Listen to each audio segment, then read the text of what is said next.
देश में आज 7वें और अंतिम चरण का मतदान हो रहा है। हमारे साथ बात करने के लिए सुहेल देव भारतीय समाज पार्टी के राष्ट्रीय अध्यक्ष ओम प्रकाश राजभर जी हैं।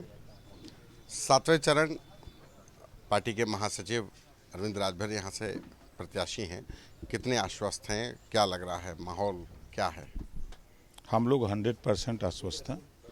चुनाव डॉक्टर अरविंद राजभर नहीं, माननीय नरेंद्र मोदी जी के नाम पे जनता चुनाव लड़ रही है।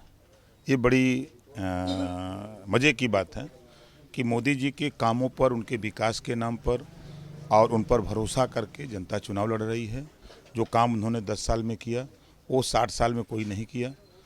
अब आने वाले दिनों में 24 के बाद भरोसा है जनता को कि हमारा बिजली का बिल नहीं देना पड़ेगा।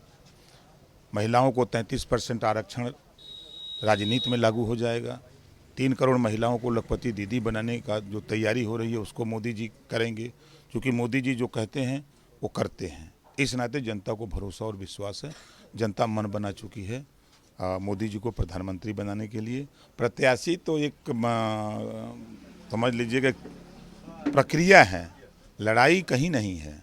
आप घूम के देखिए, किसी गांव में जाइए, सड़क पर तो आपको कुछ लोग ऐसे लोग हैं जो मिल जाएंगे जो बिना वजह बोलते हैं, लेकिन गांव में जाएंगे तब आपको समझ में आएगा कि लड़ाई कहाँ है।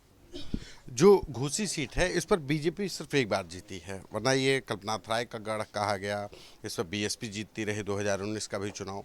तो आप चूंकि बीजेपी के गठबंधन में हैं, एनडीए अलायंस में हैं, तो कितना आश्वस्त है? लग रहा है कि यहाँ पे जो वोट, जो जातिगत समीकरण है वो आपके साथ रहेगा? जो इतिहास तो आपके मुफीद नहीं दिखा रहा है। भैया मेरे जितना वोट यहाँ विश्वकर्मा जी का है उससे 2.5 गुना कम वोट प्रत्याशी सपा से लड़ रहे हैं उनका है, 2.5 गुना कम।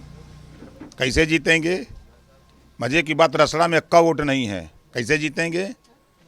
वो एक दौर था कांग्रेस के नाम पर लोग वोट देते थे, वो जीतते थे। एक समय था कम्युनिस्ट के नाम पर लोग वोट देते थे, लोग जीतते थे।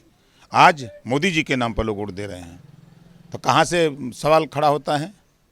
लेकिन जो आपके अपोनेंट में जो प्रत्याशी हैं उन्होंने कहा कि अब हम बस 13वीं कर देंगे, 4 जून का रिजल्ट आने दो, इस तरीके की बातें कर रहे हैं। वो तो आश्वस्त हैं, वो कह रहे हैं कि हम ही जीतेंगे, बाकी कोई नहीं हमारे टक्कर में।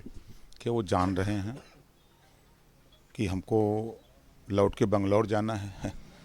365 दिन में 360 दिन वो बंगलौर रहते हैं, तो उनको जाना है कि यहाँ तो रहना है नहीं। हम लोग 365 दिन में 365 दिन यूपी रहते हैं, बाहर जाने वाले लोग नहीं हैं।